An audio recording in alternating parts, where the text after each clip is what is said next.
Hello everyone, guess what time it is again today?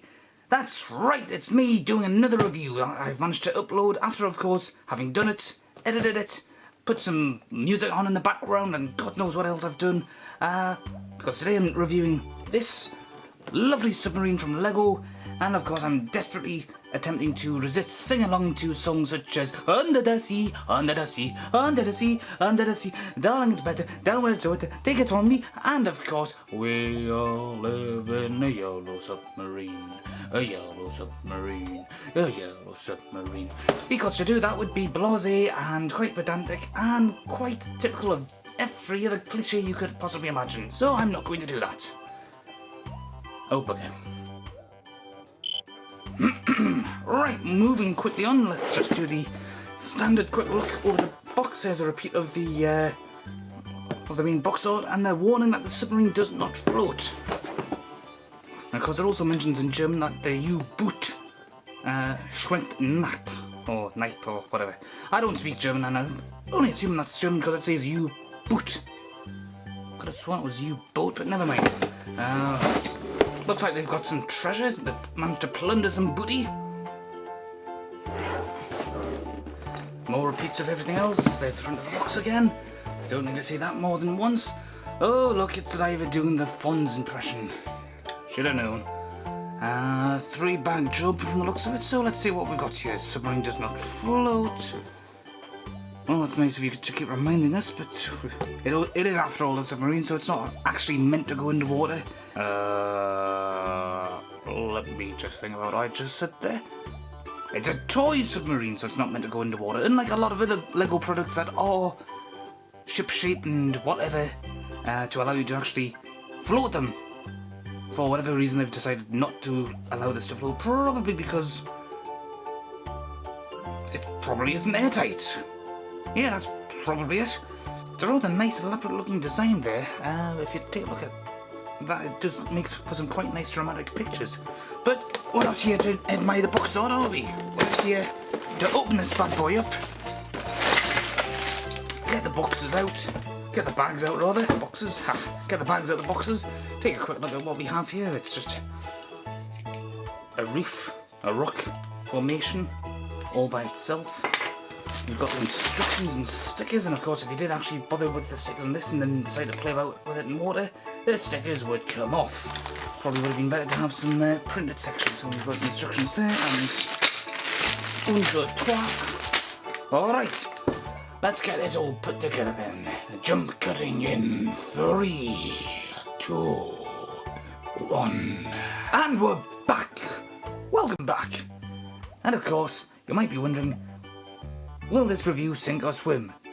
I know I am, and I have no idea right now if it is going to do that or not.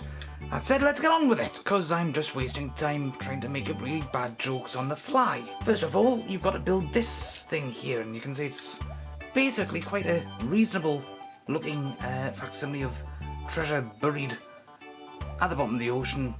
I say buried. It's as good as buried because you've got to dive down to get it.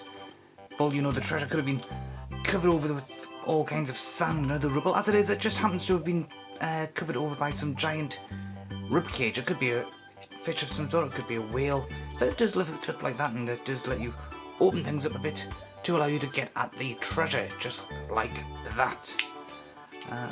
Otherwise, it's quite a few nice little pieces there. A little crab at the bottom there. The only disappointment is that it is actually wide open like that.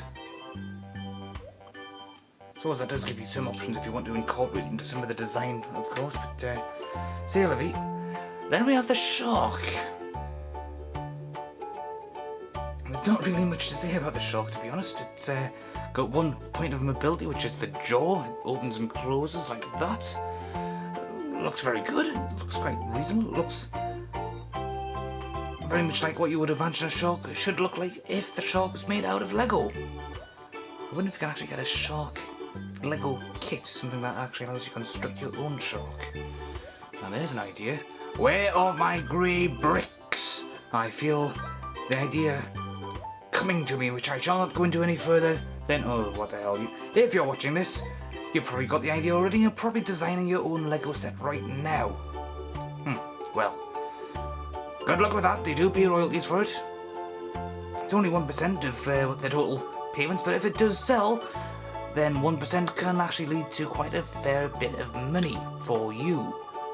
Pittance to them, of course, but it's still quite reasonable. I understand it's enough to, perhaps in some cases, buy a small car. Obviously depends which kind of small car you're going for, of course. That went further than I thought it would. Alright, let's look at these two figures here. One's a man, one's a woman. They always seem to come in gender pairs nowadays. Somebody somewhere is probably going to complain that that's derogatory in some regards, but that's really not what they're intending. Standard helmets with quite unique snorkel kit attachments. They don't quite cover all of the helmet sections if you look quite closely, if the camera will focus, which it probably won't. Let's just see if I can do a manual focus. Let's try taking it away a little. And the camera's focusing on the face of the man in the submarine. That's worrying how these things keep doing that. No, it's not going to work. Let's bring it a little closer. Is that going to do anything? No. Well, you'll just have to take my word for it. Oh, no, there we go. I'll just hold it steady there. You might be able to see that there's a bit of a gap where water could potentially get in, but probably not.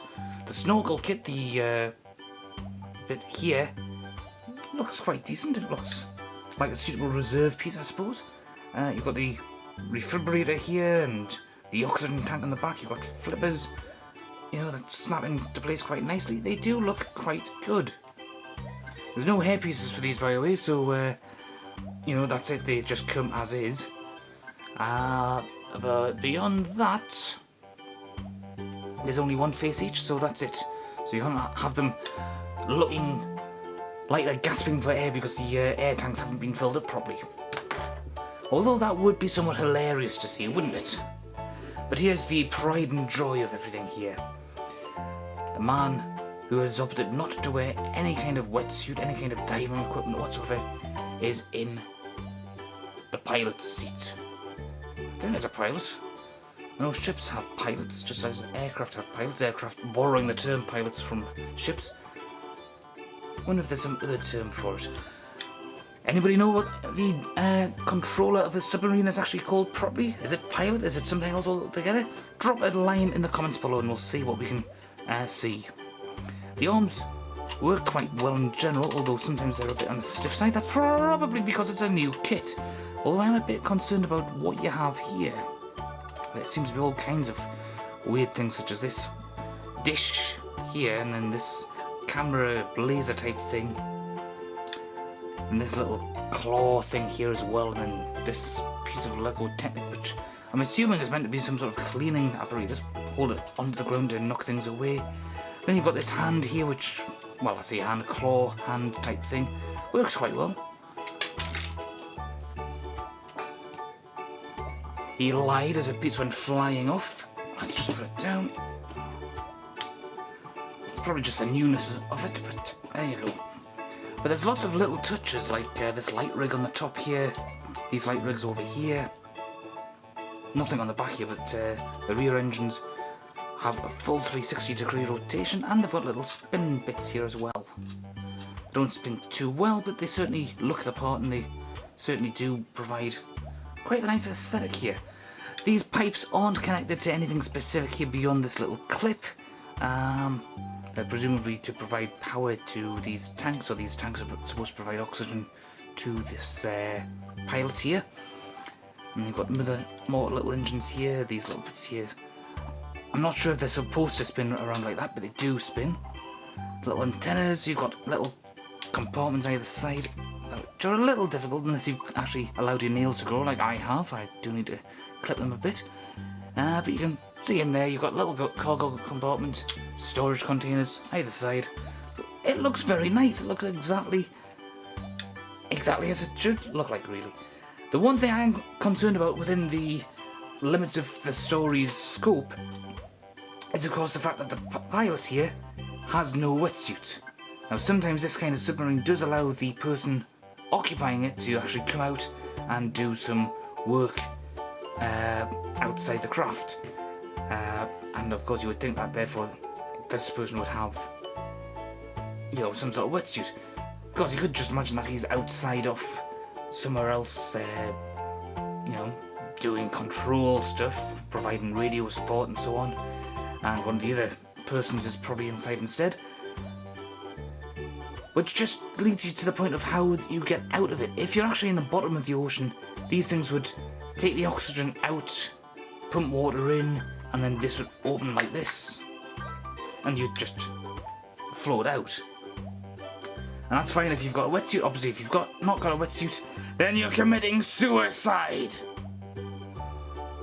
But the other big problem is that if you're actually on land, or if you've managed to take it up out of the ocean, out of sight, and then landed it somewhere, how the hell are you supposed to actually clamber out of that without landing on that? I mean, these things are supposed to be pretty tough. They're supposed to be certified to take the pressure of the deep within the tolerances that our technology allows us to do.